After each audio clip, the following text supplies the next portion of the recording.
Informasi lain, saudara, sebuah truk 6 roda yang bermuatan beras mengalami rusak berat di bagian depan setelah menabrak truk 10 roda yang tengah parkir. Dan akibatnya pengemudi truk 6 roda mengalami luka serius pada bagian kaki akibat terhimpit badan truk saat tabrakan terjadi.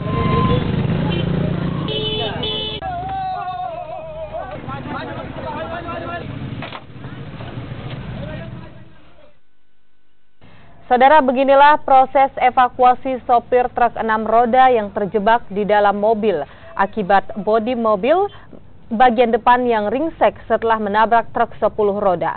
Kejadian naas ini bermula saat truk 6 roda yang bermuatan beras yang melaju dengan kecepatan tinggi menabrak truk peti kemas yang tengah mengalami pecah ban dan terparkir di pinggir jalan. Saat kejadian, posisi sopir truk 10 roda yang berada di belakang langsung melompat ke bawah kolong mobilnya sehingga berhasil selamat dari insiden ini. Sementara sopir truk 6 roda yang mengalami luka serius telah dilarikan ke Rumah Sakit Salewangan Maros untuk mendapat perawatan medis.